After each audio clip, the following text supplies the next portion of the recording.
Assalamualaikum warahmatullahi wabarakatuh. Bismillahirrahmanirrahim. Alhamdulillahirabbil alamin. Wa bihi nasta'in ala umuri dunya waddin. Wassalatu wassalamu ala asyrafil mursalin wa ala alihi wa sahbihi ajma'in. Ya hayyul rahmatika nastaghits aslih lana sya'nana kullah. Aslih lana sya'nana kullah wa la takilna ila anfusina tarfata 'ain. Kembali kita memuji Allah, mengenang nikmat Allah, menyebut-nyebut nikmat Allah. Nikmat Allah itu perlu disebut, perlu diingat. Wa amma bi ni'mati rabbika fahaddits. Sebut-sebutlah nikmat Allah itu. Wala tus'alunna yawma summa la tus'alunna yawma idzin 'anil na'im.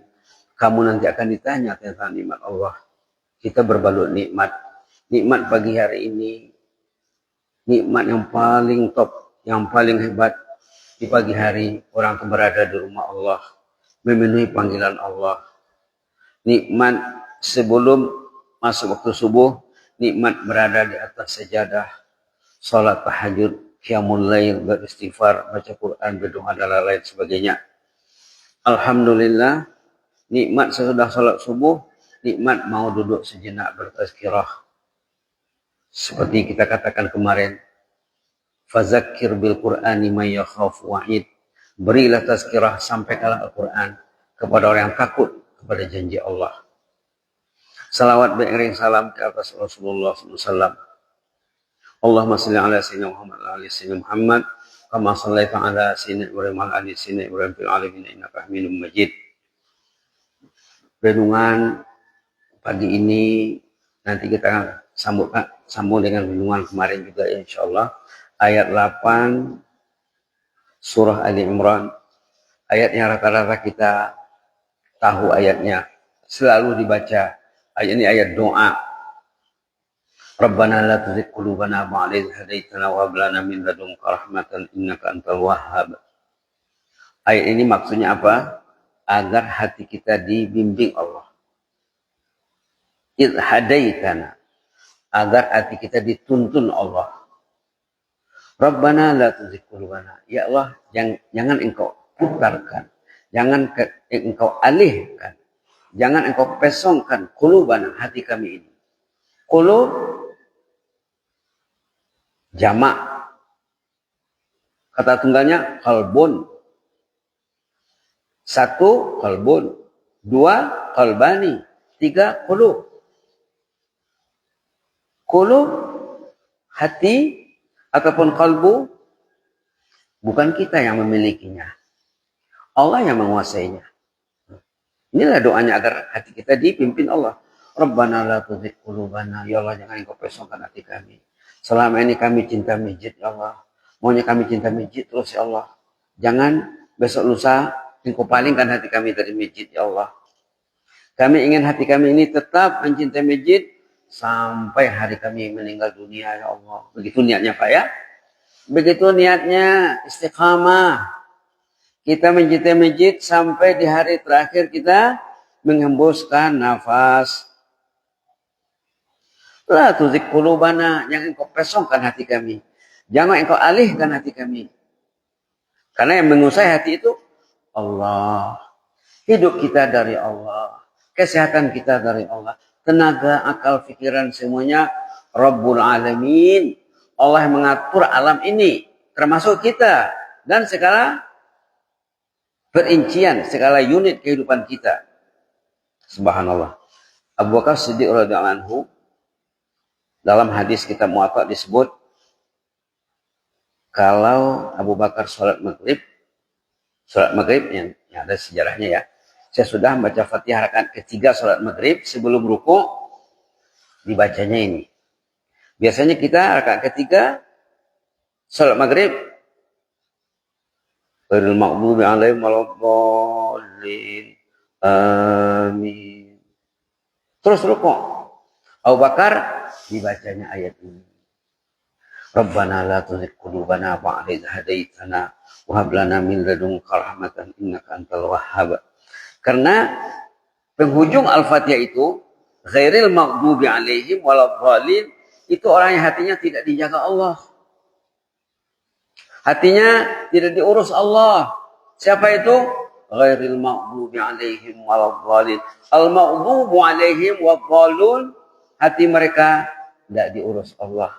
Lalu Abu Bakar meminta supaya Allah mengurus hatinya. Rabbana la tuzigh qulubana ba'da idh hadaitana wa hab lana min ladunka rahmatan innaka antal wahhab. Dibaca Abu Bakar ayat ini sebelum ruku salat maghrib rakaat ketiga. Baik, kita amalkan Pak ya. Subhanallah. Jadi hati kita itu milik Allah, dikasih kita hati. Hati itu nikmat. Betul. Rahmat Allah dikasihnya kita hati. Dikasihnya kita hati karena nikmat.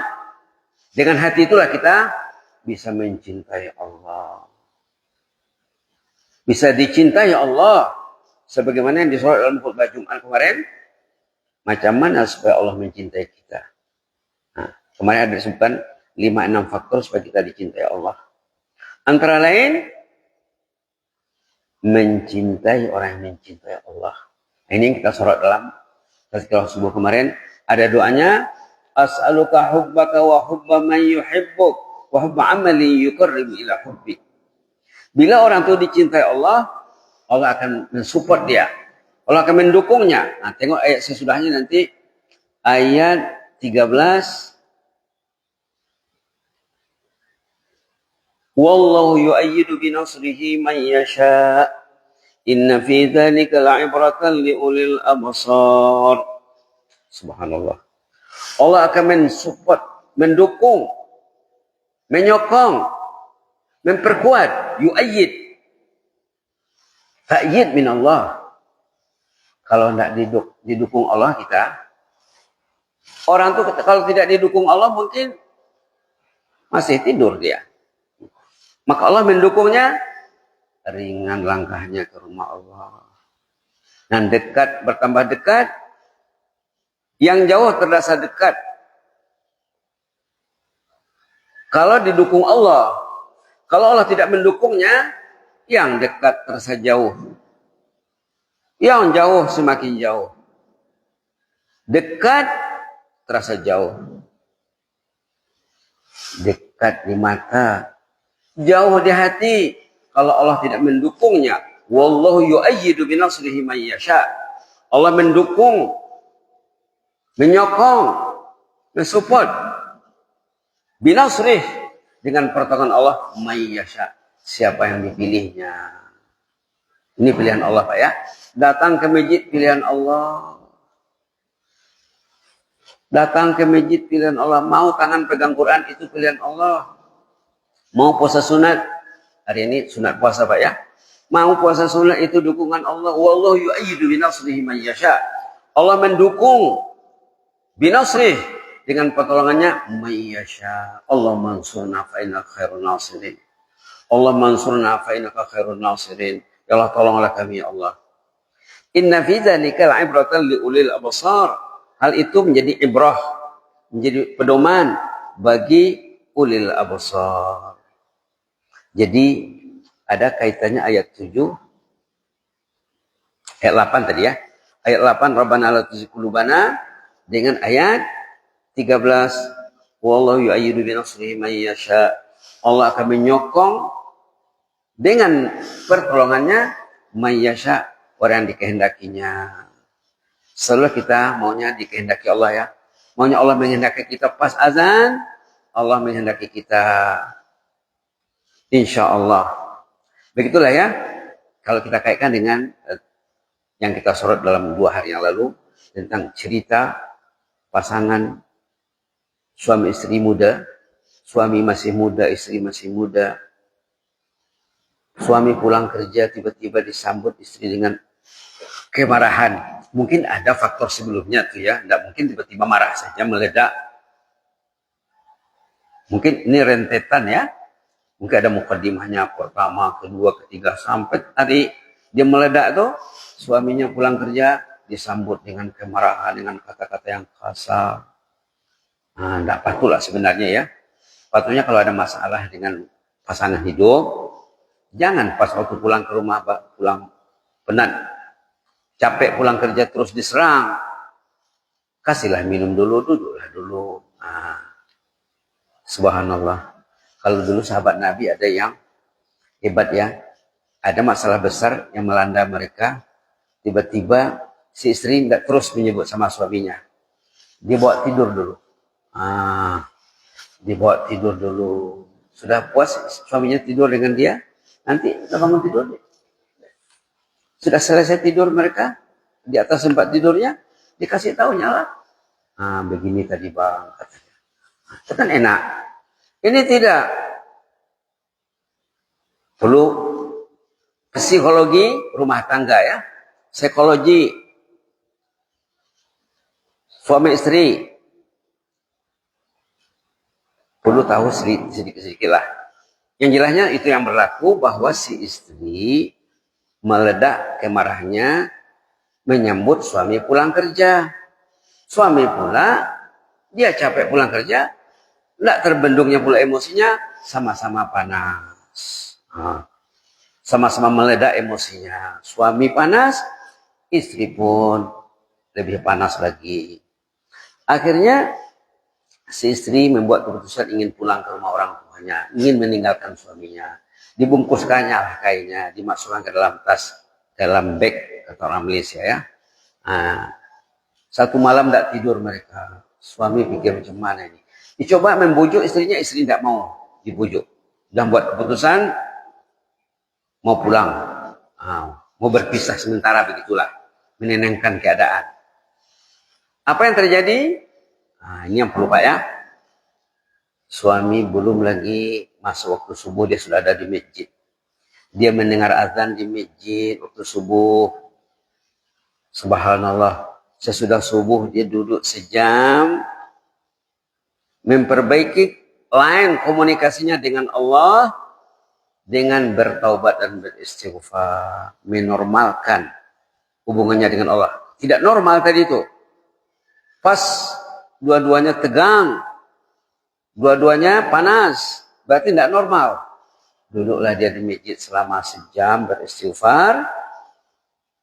Mengistighfarkan dirinya dan istrinya. Kenapa orang itu kasar kepadaku? Tentu ada silapku, katanya dia mengadu kepada Allah. Tentu ada kelemahanku, ada kekuranganku. Tidak mau bertepuk sebelah tangan. Orang yang positif begitu. Bila ada masalah, tidak dilihatnya sepihak saja. Mesti ada dua pihak. Tidak mau bertepuk sebelah tangan. Dia pun positif. Dia beristighfar. Dia didukung Allah. Yu'ayyidu binasrihi man yasha. Dia didukung Allah, disupport oleh Allah. Kalau tidak didukung Allah, kalau ada masalah, tidak ada istighfar. Yang kecil dibesarkan, yang besar diperbesar. Akhirnya putus hubungan suami istri. Berapa banyak ketegangan antara suami istri yang awalnya tidak berapa tegang, akhirnya dipertegang, akhirnya pecah retak. Kadang sudah ada cucu pun berpisah lagi. Na'udzubillah. Sudah bercucu, talak lagi, fasah lagi. Kenapa? Wallahu yu'ayyidu binasrihi man yasha. Allah akan mendukung orang yang dipilihnya. Kalau dipilih Allah, didukung Allah, tidak akan terjadi putusnya hubungan setelah tegang. Hubungan yang tegang akan reda, keadaan yang keruh akan jernih, keadaan yang kusut akan selesai dengan baik. Wallahu yu'ayyidu binasrihi man yasha. Allah akan mendukung orang yang pilihnya, tapi man yasha, orang yang dipilih dikehendaki Allah. Inna fi dzalika la'ibratan liulil absar. Hal itu menjadi ibrah, i'tibar, pengajaran yang baik bagi orang yang mempunyai mata hati yang jernih. Jadi sangat baik sekali hubungannya antara ayat 8 dengan ayat nomor 13. Rabbana la tuzigh qulubana, ya Allah jangan engkau kosongkan, engkau alihkan, engkau tukarkan hati kami ba'da idh hadaitana. Allah memberi kita hidayah. Allah sudah membimbing kita, jangan mau satu hari nanti Allah tidak membimbing lagi. Allah membiarkan kita. Kalau orang tidak dibimbing Allah, dia akan dipengaruhi pertama oleh nafsunya. Nafsu yang tidak dibimbing Allah, dia akan kerjasama dengan iblis. Sekongkol dengan iblis. Pernah dulu mendengar ceramah di Brunei yang disampaikan oleh Yang Mulia Buya Yahya.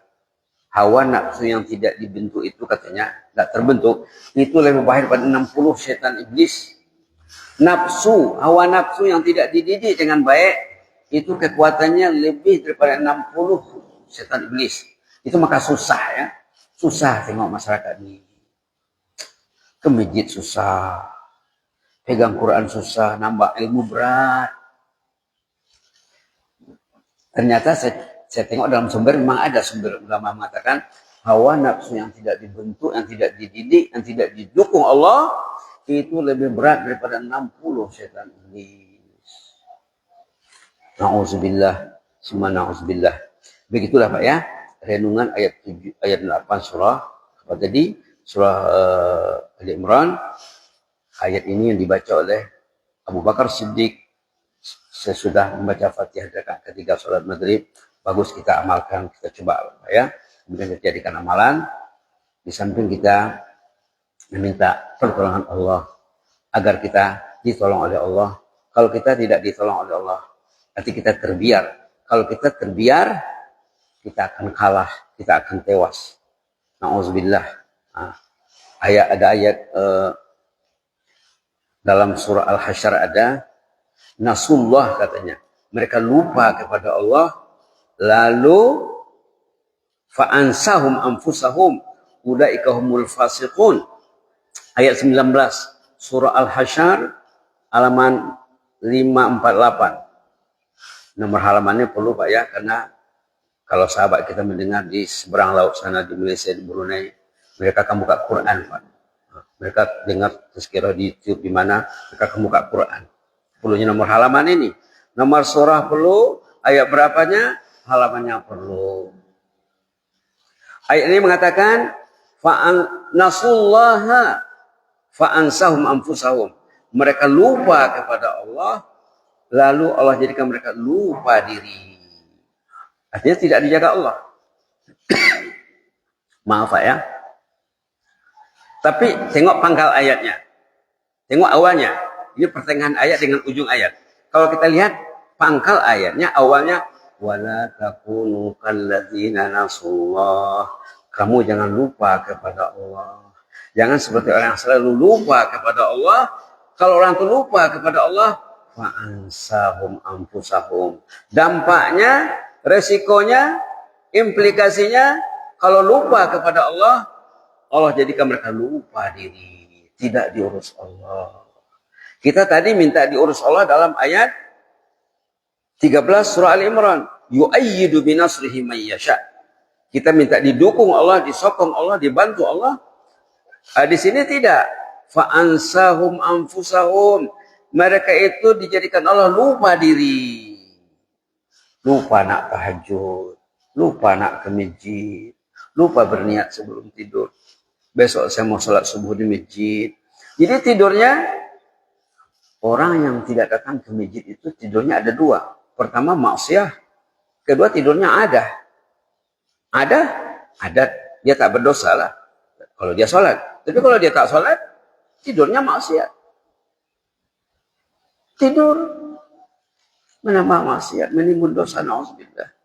Ulaika humul fasiqun. Orang yang selalu lupa diri, itu tergolong orang yang fasik. Itu sudah fatal tuh Pak ya. Jatuh tuh, down tuh. Sudah jatuh betul tuh. Ulaika humul fasiqun. Nah, kalau kita lihat pada ayat yang orang yang selalu ingat kepada Allah, ulaika humul muflihun. Tidak jauh dari surah Al-Hasyr tadi, di depannya ada surah Al-Jum'ah. Nah, ada ayat 10. Wazkurullaha katsira la'allakum tuflihun. Ingat Allah sebanyak-banyaknya, kamu akan sukses. Nah, tadi gagal ya. Yang Al-Hasyr ayat 19 itu orang yang gagal dikatakan fasik. Fasik itu sudah jatuh betul Pak ya. Sudah jatuh tapai itu. Nah, kata orang Sumbar jatuh tapai itu. Sudah jatuh sejatuh-jatuhnya. Bukan jatuh tupai. Kalau jatuh tupai dia bergerak lagi, manjat lagi. Nah, Jatuh itu ada dua kata orang Sumbar. Jatuh tapai, jatuh tupai. Kalau tupai jatuh dia bergerak sekejap, meloncat lagi, naik lagi. Na'udzubillah, summa na'udzubillah. Jazakumullah khairan, ini ubikum fillah. Wastaudi'ukumullah. Wassalamualaikum warahmatullahi wabarakatuh.